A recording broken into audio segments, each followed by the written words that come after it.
The ground had been frozen solid since the second week of October. That was unusual, even for the James River Valley and Dakota Territory, where the wind came off the northern plains with nothing to slow it down for 500 miles. Settlers who'd been on their claims for 3 or 4 years said they could feel it in their joints, that particular kind of cold that wasn't just cold but pressure, as if the sky itself had lowered and was leaning on the land. Old Lars Brandt over on Section 14 told anyone who'd listened that the geese had left 6 weeks early and the muskrat houses out on the slough were built twice as thick as any he'd seen in a decade. Nobody paid him much mind. Lars had a habit of predicting catastrophe the way some men predict rain, eagerly and often. But this time, Lars was right. The winter of 1880 into 1881 would become the thing people in Dakota Territory measured their lives against. Not just one blizzard, but a chain of them, arriving like freight trains on a schedule nobody had posted, each one burying whatever the last one hadn't reached. By January, the snow would be so deep in the draws and coulees that full-grown horses disappeared into it up to their ears. The temperature would drop to 41 degrees below zero on the thermometer at the land office in Huron, and that was on a calm day.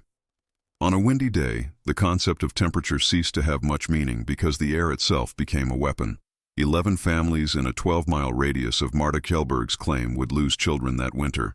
4 men would be found frozen in their own fields come the thaw, no more than 200 yards from their front doors. Marta's 2 children would not only survive, they'd sleep in their bedclothes. And the people who called her foolish, the people who said the idea was a waste of effort and an invitation to disaster, would spend that winter huddled around insufficient fires counting their remaining firewood like it was gold, which by February it very nearly was. This is the story of how Marta Kjellberg did something that looked, on its surface, like surrender, and turned it into one of the most quietly remarkable acts of frontier engineering in that part of the Dakota Territory. It's also the story of what happens when a woman who grew up learning how the cold actually behaves meets a community that learned only to fear it. Marta had come over from the Dalarna region of Sweden in 1873, 17 years old and traveling with her parents and 2 older brothers. The family had pushed west from Illinois after a season of poor corn prices, following the railroad land grants into a country so flat and open it made the Kjellbergs feel exposed in a way they couldn't quite name. Her father, Eric, had staked a claim on 160 acres along a small tributary of the James River in the autumn of 1875, and over the next 3 years they'd built something that qualified as a farm if you were charitable about the definition. A sod house first, then a small frame cabin once the brothers were working and money was available. A barn made of cottonwood lumber and a good strong well that hit water at 32 feet. By 1878, Marta had married Anders Kjellberg, no relation, which confused the neighbors considerably, a quiet man from Helsingland who'd come west looking for land and found it 2 miles east of her father's claim. They were well matched. Anders spoke even less than Marta did, but his silences were full ones, occupied with the kind of steady calculation that made a man useful in difficult country. He felled timber, laid stone, mended leather, and read the sky the way a sailor reads water. He died of a burst appendix in June of 1879, 4 days after the pain started, because the nearest doctor was 60 miles south in Yankton and the roads that week were a river of mud that would have drowned a horse. He was 28 years old. Marta was 23, with a daughter of 4 named Sigrid and a son of 18 months named Eric, named for her father who died the previous winter of pneumonia. She did not leave. Leaving would have meant selling at a loss and going back to what exactly? Illinois, where her brothers were barely keeping their own heads above water. Sweden, where there was nothing left for her. The claim was paid for. The cabin was standing. The well was good. Marta Kjellberg was not, by temperament or by circumstance, a woman who went backward. She hired 2 teenage boys from the Neff family 3 miles east to help her with the harvest that fall, and she brought in 31 bushels of wheat per acre off 40 improved acres, which was a better yield than her husband had managed the year before he died. She traded 20 bushels at the grain elevator in the settlement of Cottonwood Creek, 8 miles north, and laid in enough salt pork, cornmeal, dried beans, and kerosene to carry herself and 2 small children through what she expected would be a hard winter. But Marta's preparation went beyond the pantry, and that's what set her apart. She'd grown up in Dalarna, in a province where winters could be severe and where the old knowledge about cold and shelter was still being actively practiced.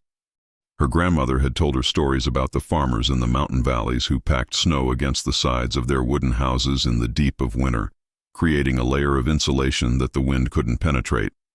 It sounded counterintuitive. You were adding cold to stop cold. But her grandmother, a woman who'd lived to 87 in a climate that killed plenty of younger people, had explained it this way. Snow isn't cold. Snow is air. Trapped air is warmth. The cold lives in the wind. Stop the wind and you've stopped most of the cold. Marta had filed that away the way she filed most things, in the back of her mind where practical information waited patiently for the moment it was needed. By October of 1880, something in the quality of the weather told her that moment had arrived. She began in the third week of October, which was already unusual. Most settlers were still thinking about final harvests and livestock preparations, the ordinary autumn business. Marta had already finished those tasks. She'd banked her root vegetables, slaughtered and salted the 2 pigs, and made sure her firewood was stacked inside the lean-to against the cabin's north wall where it wouldn't get buried. Then she started doing something that her nearest neighbor, Randolph Hauer, noticed from half a mile away and couldn't quite make sense of. She was moving snow toward her cabin. Not deep snow. There wasn't much deep snow yet, just the scattered remnants of 2 early October dustings. She was scraping it from the open ground with a wide wooden scoop she'd fashioned herself, loading it onto a stone boat dragged by her 1 remaining horse, and hauling it to the cabin. There she was, packing it against the north and west walls in a deliberate layered way, tamping each layer down before adding the next, sloping it so it climbed the walls at an angle and would catch and hold whatever came later. Randolph Hauer came over on the second day she was doing this. Randolph was 44 years old, originally from the Rhineland, and had been farming in Dakota Territory for 6 years. He was a capable man, methodical, careful, experienced.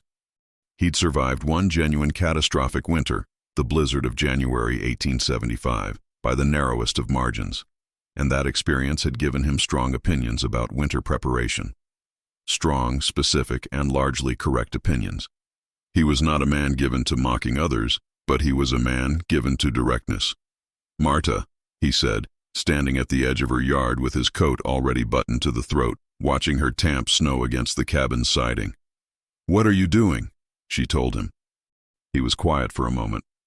Then, "You're banking snow against your house." "Yes. To keep out the cold. To keep out the wind. The wind carries the cold." Randolph looked at the cabin, then at the 4-inch layer of packed snow already climbing the base of the west wall. He was not the kind of man who dismissed things without thinking about them first. He stood there and thought about it for a full minute, which was longer than most people allowed for thinking they'd already decided. "Snow melts," he said finally, "especially against wood. The heat from inside meets the cold from outside right at that wall, and you'll have a freeze-thaw cycle that will rot your siding and let in water. Come spring, your lower timbers will be eaten through." It was a legitimate concern. Marta had thought of it. "I'm leaving a gap," she said. 6 inches of clear air between the wall and the snowbank. I'm not packing it against the wood. I'm building a wall of snow beside the wall of wood." Randolph frowned. "A gap. Air doesn't conduct heat. The gap keeps the warmth from reaching the snow and melting it. The snow stops the wind. The gap sits in between." He looked at the wall again. He was quiet for another minute. "I've never heard of that," he said. "My grandmother used it in Sweden." "This isn't Sweden. The cold works the same way." Randolph Hauer went home. He didn't help her. But he also didn't repeat the conversation to anyone for almost 2 weeks, which, in a small frontier community where news traveled faster than horses, was its own kind of deference. Before you hear what happened when the first real blizzard hit, and you'll want to stay for that, because what Marta found inside her cabin that morning is one of those moments that stops you cold, no pun intended. Take a second to hit that like button. These stories about frontier knowledge, the techniques that real settlers developed through hard experience and genuine ingenuity, they deserve to be told. And if you want to make sure you don't miss the next one, subscribe and turn on notifications. We're building a library of this kind of knowledge here. The practical wisdom of the people who figured out how to survive in conditions most of us can barely imagine. It takes a community to keep these stories alive. We'd be glad to have you in it. Now, back to October 1880, and a woman building a wall of snow in the Dakota wind. Thomas Neff was harder to deal with than Randolph Hauer. Neff was a former officer in the Union Army, a lieutenant colonel who'd served under Sheridan in the Shenandoah campaign and come west after the war with the particular confidence of a man who'd commanded several hundred other men through genuine adversity. He'd converted that confidence into a moderately successful land speculation operation along the James River Valley, which meant he had interests in a dozen claims and knew most of the settlers in the area in the way a creditor knows debtors, thoroughly and with a certain proprietary attention. He was also, to his credit, not stupid. He'd survived 4 Dakota winters at this point, and he'd organized the community response to the blizzard of January 1878 with genuine effectiveness, getting food and fuel to isolated families before the death toll became catastrophic. People respected him, and he knew it. He came to see Marta on a Tuesday in early November, not out of neighborly curiosity, but because he'd heard about the snowbanking from 3 different people and had decided it required his personal assessment. By that point, Marta had completed the north and west walls. The snowbank was 18 inches thick at the base, tapering to a few inches at the eave line, with the 6-inch air gap maintained throughout by a series of thin wooden stakes she'd driven into the ground along the wall's base. From a distance, the cabin looked like something was crouching behind a white berm. Up close you could see the care in it, the precise tamping, the deliberate slope, the way each layer had been added when the previous one was firm enough to support it. Neff walked around the cabin twice before he said anything. "You've got children in there," he said. It wasn't a question. "Sigrid is 5 and Eric is 2, Marta said, "and you're betting their lives on a Swedish folk remedy you heard from your grandmother." The word folk remedy had a specific weight to it, the weight of educated dismissal. Marta heard it and didn't respond immediately because she understood what he was actually saying. He wasn't wrong that the stakes were high. He wasn't wrong that she was relying on knowledge that hadn't been tested in this exact circumstance. She was a woman alone with 2 small children in a territory that was not generous to people who made mistakes. "I'm not betting on a folk remedy," she said. "I'm betting on insulation. Snow is 40 to 50% air by volume. A foot of packed snow stops wind the way a foot of compressed wool stops wind. The air gap prevents condensation and freeze-thaw damage to the wood. The slope sheds new snowfall and adds to the bank rather than requiring me to maintain it. It is not a remedy. It is physics." Neff was quiet. He had not expected that particular sentence. "Where did you learn about air volume in snow?" he asked. "I read," she said. He looked at her. There was something in her expression that wasn't defiance. It was something quieter and more unassailable than defiance. It was the look of someone who had already done the work and was simply waiting for events to confirm what the work had shown. "What temperature do you expect to maintain inside?" he asked. "I heated the cabin to 68 degrees last winter, burning approximately 1.25 cords of wood per month," Marta said. "I believe with the insulation I can maintain 70 to 75 degrees on the same fuel load, or maintain 68 degrees on roughly 60% of the fuel. I have laid in enough wood for the second option with a margin." Neff stood there for a moment in the November wind, which was already running about 15 miles per hour out of the northwest and carrying a bite that made the exposed skin on his face ache after 30 seconds. He looked at the snowbank. He looked at the cabin. He looked at Marta. "If you're wrong," he said, "bring the children to the Hauer place. They'll have room." "I won't be wrong," she said. He left. He also, unlike Randolph Hauer, did tell people what he'd seen, but his account was more complicated than a dismissal. He told it as a story about a woman who might be onto something or might be making a terrible mistake, and he told it in a way that communicated his own uncertainty, which was unusual enough that people paid attention. The 3rd skeptic arrived in mid-November, and he was the most interesting of the 3. Pastor Cornelius Rita was a Missouri Synod Lutheran who'd been serving the German and Scandinavian settlers in the James River Valley since 1877. He was not a man who dismissed women's knowledge. He had more sense than that, but he was a man who worried about what he called excessive cleverness, the tendency of human beings to trust their own ingenuity over God's provision. He'd seen too many settlers come into Dakota territory with elaborate schemes and leave it broken, and he'd developed a theology of frontier life that amounted to humility above all else. He came on a pastoral visit to check on Marta's spiritual condition, as he did with all his isolated widowed parishioners before the heavy winter set in. He found her on the south side of the cabin, where she was adding the final section of snowbank. Pastor Reed was a tall man, thin in the way that suggested he forgot to eat when he was thinking, and his thinking was nearly constant. He sat on the chopping block by the woodpile and watched her work for a while before he said what was on his mind. "I worry," he said, "that you are trusting in your own cleverness." Marta tamped a section of snow and did not look up. "I'm trusting in what I know about cold. And if what you know is insufficient, then I'll burn more wood. I have wood." The pastor was quiet for a moment. He looked at Sigrid, who was playing in the snow near the cabin's east wall, wrapping snow around a stick in a way that suggested she was already paying close attention to what her mother was doing. "The Lord provides," he said finally, which was both a statement of faith and, Marta understood, a gentle warning against the kind of self-reliance that could slide into pride. "He provided the snow," she said, without any particular edge. "I'm just using it." Reed was quiet for a long time after that. Then he nodded once, in the way of a man who has had the better of the argument taken cleanly from him and has the grace to acknowledge it. The fourth skeptic was the most practical, and ultimately, the most important. Bridget Calloway had come to Dakota Territory from County Clare in Ireland in 1869, which made her one of the longer-tenured settlers in the valley.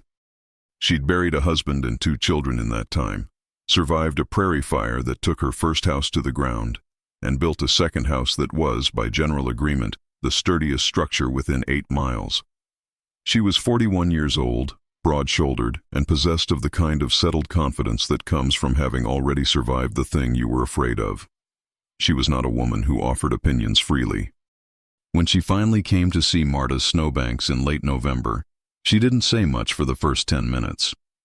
She walked around the cabin, crouched down to look at the air gap, pressed the snow with her palm to test its density, and stood back and looked at the whole system the way a carpenter looks at a joint, assessing structure, not meaning. "In Ireland," she said finally, "the thatch houses in the west used to get banked with peat and turf against the walls for winter. Not snow, but the principle's the same." Marta looked at her. "I didn't know that," Marta said. "Most don't. It was considered old-fashioned even when my grandmother was young." Bridget paused. "Your gap is good. The slope is good, but your east wall is exposed. The worst wind here comes in March from the northeast, not the northwest. You'll lose all your work in March if you haven't addressed the east wall." Marta hadn't addressed the east wall because the east wall was where she entered and exited the cabin, and she'd been uncertain how to bank snow around a door. Bridget Calloway showed her. The solution was simple and elegant. Build the snowbank as a curved windbreak that wrapped around the east wall on both sides of the door, leaving the door itself free but protected by the angle of the bank, the way harbor walls protect a pier without touching the water. The wind coming from the northeast would hit the bank's curved face and be redirected upward and over the cabin rather than striking the flat door straight on. The 2 women spent 3 hours building it together. Bridget stayed for supper and taught Sigrid an Irish song about a horse, which the child was still singing a week later. The first real blizzard hit on the 4th of December. It came in the night, which was how the worst ones usually came, the sky darkening in the late afternoon in a way that was different from normal dusk, a particular greenish quality to the air that experienced settlers recognized and dreaded. Marta had seen it at 3 in the afternoon and spent the remaining daylight moving everything that could be moved inside.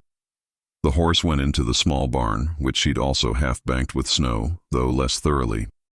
The chickens went into a crate in the cabin's lean-to. The remaining firewood was stacked inside the door.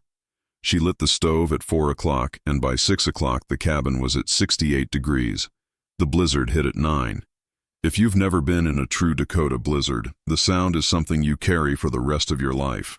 It isn't a howling or a moaning, though it does both. It's more fundamental than that.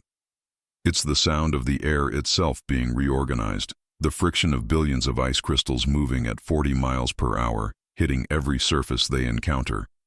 The cabin shook. The windows, which Marta had covered with oiled paper on the inside and shuttered with heavy wooden boards on the outside, vibrated in their frames. The stovepipe sang a high, thin note that rose and fell with each gust. But inside, the temperature dropped only 4 degrees in the first 3 hours. Marta had built a thermometer herself, a simple tube of glass filled with colored alcohol, calibrated against a commercial instrument she'd borrowed from the general store in Cottonwood Creek the previous winter. She checked it every hour through the night, noting the temperature in a small account book she used for farm records. At midnight, it read 64 degrees. At 2 in the morning, 62. By 4 in the morning, when the blizzard was at its absolute worst, with gusts Marta estimated at 50 miles per hour based on the behavior of the fence posts she could see dimly by starlight, the temperature inside the cabin was 60 degrees. She had burned 3 pieces of firewood. She was supposed to burn 12 to 15 pieces in a comparable period in the previous year's moderate winter. She sat in the chair by the stove and stared at the thermometer for a long time, and then she looked at her 2 sleeping children, Sigrid curled under 2 quilts and Eric pressed against his sister's back in the way of small children who know where warmth lives, and she felt something she couldn't quite name. It was quieter than triumph and deeper than relief. It was the specific satisfaction of having done the thing you said you were going to do, and having done it correctly, in the way that only reveals itself in a crisis. The blizzard lasted 31 hours. When it finally stopped and Marta opened her door, she had to push against a snowdrift that had built up against the east side windbreak overnight. It was a solid wall of snow 4 feet high and so dense she could walk on top of it. Her snowbanks were buried under 2 additional feet of accumulated drift. The cabin looked from the outside like a rounded hill, barely distinguishable from the landscape, just a stovepipe and a faint dark rectangle where the door was, and the thin curl of smoke rising from a fire she'd barely needed to maintain. The thermometer read 63 degrees. Randolph Hauer came over 2 days later, after the drifts had settled and a man could get through on horseback. He stood in the cleared area Marta had dug out around her door and looked at the cabin for a long time. "You're not dead," he said, which in frontier parlance was approximately equivalent to saying you were doing splendidly. "I'm warm," she said. "Come in."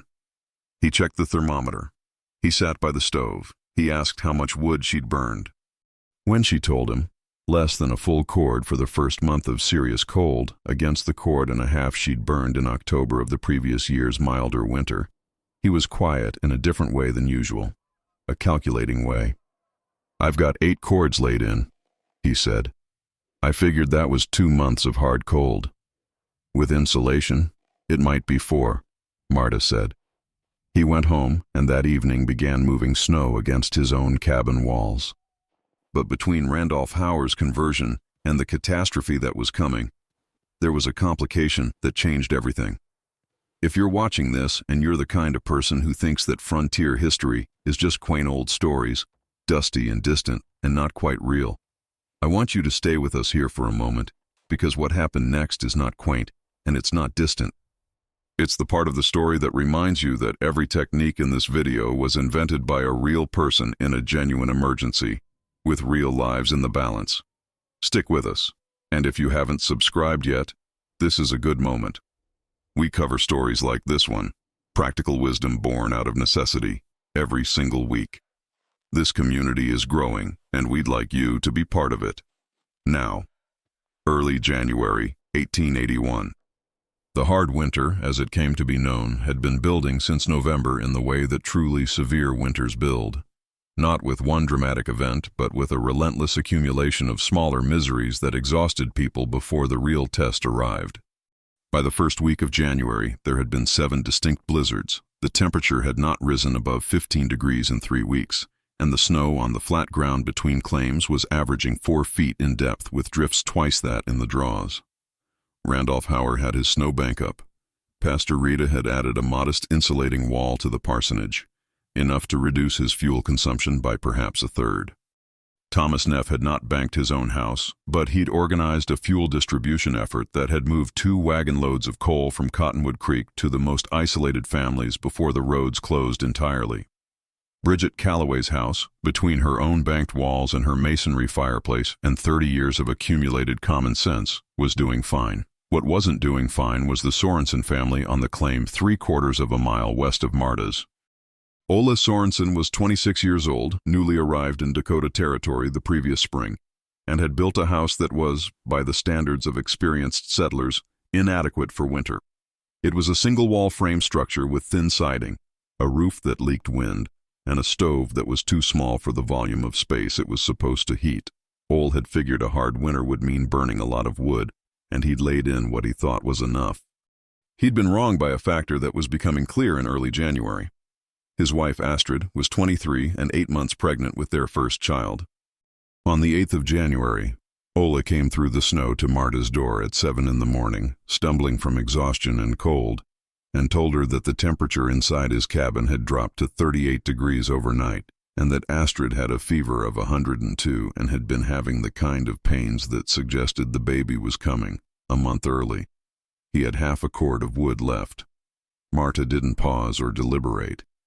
She told Ole to take her horse. She had an extra, she explained, from a trade the previous fall, which was not quite true but close enough, and go to Randolph Hauer for additional wood and for Randolph's wife Elsa, who had midwifed 8 babies on the frontier. Then she wrapped both children in quilts, loaded them and every spare blanket she owned onto the Sorenson family's sled, and went with Ole to his cabin. The cabin was 38 degrees inside. The stove was going, but the wind was finding every gap in the single-wall construction with an intimacy that felt personal. Marta assessed the cabin in approximately 45 seconds, the way a woman who'd grown up cold and built things with her hands assesses a structural problem. The walls could not be insulated from the outside because there wasn't enough loose snow within reach. The drifts were hard-packed and frozen solid. But there was material available. She sent Ole to the barn for the horse blankets, 3 of them heavy wool. She sent Sigrid, 5 years old and unexpectedly solemn in a crisis, to hold Astrid's hand and talk to her in the calm way Marta had taught her for emergencies. She took the horse blankets and the spare quilts and she sealed every window with doubled fabric, stuffed every gap around the doorframe with strips torn from a flour sack, and then she went outside alone into the 14 below air and started moving snow. Not banking. There wasn't time for proper banking. But there was a technique her grandmother had mentioned once, for a different purpose. You could pile snow directly against a cold exterior wall if the wall was cold enough already. If there was no heat gradient to cause melting, the snow would sit against the wood without touching it in any meaningful way, creating a buffer. The wall was already at outside temperature. There was no freeze-thaw risk because there was no thaw. She worked for 40 minutes in the cold, moving snow by hand against the north and west walls of the Sorenson cabin, building up whatever she could reach from the existing drifts. Her hands were covered, but her face was burning. She packed what she could reach, 4 feet up on the north wall, 3 feet on the west, and then went back inside. The temperature inside was 42 degrees. That was a 4-degree gain from her 40 minutes of work in conditions that would kill a person in under an hour without protection. Else Hauer arrived at noon, by which point the temperature inside had climbed to 49 degrees on the combined effect of Marta's snowpacking, the sealed windows, and the small stove running continuously. Ole had come back with 2 additional loads of wood on Marta's horse. Astrid Sorenson gave birth to a girl at 4 in the afternoon. The temperature inside the cabin at the moment of birth was 54 degrees. The baby, Ingrid Sorenson, 4 pounds 11 ounces and furious at the world from her first second in it, spent the next 48 hours wrapped in every warm thing that could be found in 2 households while Marta and Elsa kept the stove running and the cabin as sealed as they could make it. She lived. So did her mother. By the 2nd week of January, the word had spread through the James River Valley settlement in the organic way that genuinely useful information travels on the frontier, person to person, in the specific language of people who need to act on what they're hearing, not gossip. Information. Marta Kjellberg's insulated cabin was maintaining 72 degrees on 2/3 of the expected fuel load in the worst winter in living memory, possibly in documented history. The settlers who'd been skeptical weren't skeptical anymore because they'd spent the previous month watching their woodpiles shrink and their children shiver, and the arithmetic of what Marta had achieved was impossible to argue with. 7 families in the valley began the work of banking their walls in January, which was harder than doing it in October because the available snow was frozen hard and difficult to move and the cold made outdoor labor dangerous. They did it anyway. 2 of those families ran out of wood before the end of February and survived on the insulation alone. The winter of 1880 to 1881 would last by some accounts from October to April, nearly 7 months of conditions that would have been considered an exceptional bad winter even if they'd lasted 2 months. The final blizzard hit on the 12th of April, within sight of planting season, as if the winter was making a point. In Marta's cabin, the temperature never dropped below 61 degrees. She went through 4.5 cords of wood. The previous year, a milder winter, she'd burned 6 cords and been cold. Thomas Neff came to see her in February, specifically and deliberately, not as an inspection but as an admission. He came alone, without his usual air of managerial authority, and sat at her table and drank the chicory coffee she offered and looked at the thermometer on the wall for a long time. "I should have listened more carefully in November," he said. "You had legitimate concerns," she said, which was true. "I had experienced concerns," he said. "That's different. I knew enough to have strong opinions, but I didn't know enough to recognize the limit of what I knew." It was, Marta thought, one of the more honest things she'd heard a man say on the frontier, where the tendency was to convert inexperience into false certainty as quickly as possible, because false certainty felt safer in a landscape that punished hesitation. The spring thaw revealed that her cabin walls were undamaged. The air gap had functioned exactly as she'd theorized. The snow had pressed against nothing but the thin column of trapped cold air between bank and wood, and the wood beneath had stayed dry throughout. There was some weathering on the north siding, but no more than in a normal year. The snowbank had, in melting, simply retreated back into the groundwater it had come from. The same could not be said for 3 other cabins in the valley, whose occupants had tried a modified version of Marta's technique without the air gap, packing snow directly against their walls in January desperation. 2 of them had real damage to their lower siding boards. Nothing catastrophic, but a reminder that the air gap wasn't decoration. It was the mechanism. Bridget Calloway stopped by in May, when the grass was coming in and the meadowlarks had returned to the fence posts, and found Marta on the south side of the cabin doing the kind of careful inspection you do when a structure has been through something hard. "No damage," Marta said. "No surprise," Bridget said. "You did it right." They stood for a moment in the May sun, which was doing what spring sun in Dakota does, making you forget, at least temporarily, that winter was a real thing that was going to come back. "The Irish farmers in the west of Ireland," Bridget said, "they have a saying.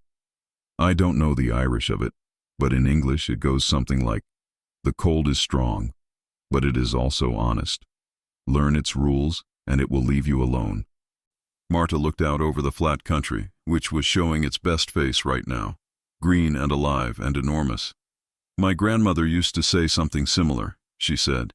"In Swedish it sounds better, but the meaning is, don't fight the winter. Understand it." That is, perhaps, the most compressed version of what Marta Kjellberg spent that autumn and winter demonstrating. Not bravery exactly, though it took courage to do what she did. Not stubbornness, though she had plenty of that. It was something more specific, a willingness to apply knowledge that she had good reason to believe was true, even when the people around her had good reason to doubt it, and to apply it carefully enough that when the test came, it held. The snow insulation technique she used, what modern building scientists would recognize as a version of exterior mass insulation, combined with a ventilated air gap to prevent moisture intrusion, was not unique to her. Variations of it existed in Scandinavian vernacular architecture, in the turf-banked farmhouses of the British Isles, in the sod houses of the Great Plains where the earth itself served a similar function, and in the traditional earth lodge construction of the indigenous peoples of the northern plains, who had been managing Dakota winters successfully for thousands of years before any European settler arrived. What Marta did was understand the underlying principle well enough to apply it in a new material, in a new context, under time pressure, with 2 children and a pregnant neighbor's life depending on her being right. She was right. The precision of it matters. The temperature differential she maintained, an average of 22 degrees warmer than the outside ambient temperature during the worst periods of the hard winter, using 40% less fuel than the previous year, was not an accident or a guess. It was the product of specific, transmittable knowledge applied with discipline and care. The air gap was a quarter-inch innovation that made the difference between a technique that worked and a technique that damaged your walls. The curved windbreak on the east side was Bridget Calloway's contribution. The knowledge of one woman from one tradition meeting the knowledge of another woman from another tradition, and producing something neither could have built alone. There's a thing that happens to knowledge when it's only held in one place. It gets fragile. One hard winter, one failed harvest, one family that doesn't make it, and the knowledge is gone. What kept it alive was sharing. The conversation Marta had with Bridget Calloway, the reluctant admission Thomas Neff made over chicory coffee, the 7 families who watched and learned and banked their own walls in January. Marta's technique didn't just keep her cabin warm, it propagated. By the following October, it was common practice in a 12-mile radius. By 1885, you could find variations of it described in the Dakota Territory Farmer, a small agricultural paper out of Huron, attributed to a method widely practiced in the James River settlements. Marta's name wasn't in it. These things rarely bore women's names in print in 1885, but the knowledge was there. Sigrid Kjellberg grew up in that cabin, married a man named Halverson in 1894, and moved to the Red River Valley in Minnesota, where she and her husband built a farmhouse with double walls and a 3-inch air gap that her children and grandchildren lived in for 60 years. Her daughter Clara, according to a letter that survives in a Minnesota Historical Society collection, could explain the physics of snow insulation to her school class at age 9. She'd learned it from her mother, who had learned it from hers, who had learned it from watching her own mother work by lamplight in the Dakota cold, scraping and packing and tamping and calculating. Little Eric, the 18-month-old who slept against his sister's back through the hard winter without knowing that anything unusual was happening, became a carpenter and built 32 houses in central Dakota Territory between 1898 and 1921, every one of them with some version of exterior insulation. The knowledge held. Ola and Astrid Sorenson named their daughter Ingrid, as already noted, and she survived and thrived and became a schoolteacher in Beetle County, South Dakota, which is a fact documented in the 1910 census and therefore not in any doubt. She was born in a cabin where the temperature read 54 degrees during a blizzard that killed 11 children in the surrounding 12 miles, because a woman she wasn't related to came through the snow with her children in a sled and spent 40 minutes packing drifts against a cold wall with her bare hands. Thomas Neff, in the spring of 1881, wrote a letter to his brother in Ohio, describing the winter. The letter, which is quoted in a regional history published in 1924, contains a passage that is worth carrying with you. He wrote about Marta Kjellberg not by name. He called her a widow of the Swedish persuasion of the James River settlement. But he wrote about what she'd done with a specificity and a respect that suggests the experience had left a real mark on him. He wrote, "She did not struggle against the cold. She enrolled it in her service, which is a thing I had not previously seen done, and which I cannot now imagine not doing." That sentence is almost a complete frontier philosophy, compressed into a single thought. The cold is real. The wind is real. The snow is real. The question is whether you see these things as your enemies, or as the material you have to work with. On the American frontier in the 1870s and 1880s, the people who survived the longest and the best were rarely the strongest or the most equipped. They were the ones who understood their environment well enough to use it, who looked at a blizzard and saw, among other things, insulation. Marta Kjellberg spent the rest of her life on that claim, farming it until 1908 when she moved to Huron to live near her daughter. She was 62 years old when she left, and according to the neighbor who bought the claim and documented its condition, the cabin's walls were sound throughout, including the north and west siding that had spent 28 winters behind snowbanks. She hadn't been fighting the cold for 28 years. She'd been using it. If you made it to the end of this story, thank you, genuinely. These are not simple stories, and they're not quick ones, because the real knowledge is in the details, in the 6-inch air gap and the curved windbreak and the specific temperature on a specific January night. The big picture is easier to tell, but it's the small picture that actually kept children alive. If you want more of these stories, the ones where the technique matters and the names matter and the knowledge is real and transmittable and worth preserving, subscribe, ring the bell. We put out a new story every week, drawn from the actual documented history of the people who figured out how to live in places and conditions that didn't offer any margin for error. This kind of knowledge took real lives to develop. The least we can do is remember it. And somewhere out there, on a night in January, When the wind is running hard and the temperature is dropping and the house is making those sounds that houses make when the cold is pressing against them from every direction, someone is sleeping warm, because a woman in Dakota Territory in 1880 watched the geese leave early and started moving snow. That's the frontier. That's what it was, and that's what it left us. We'd be honored if you stayed for the next one.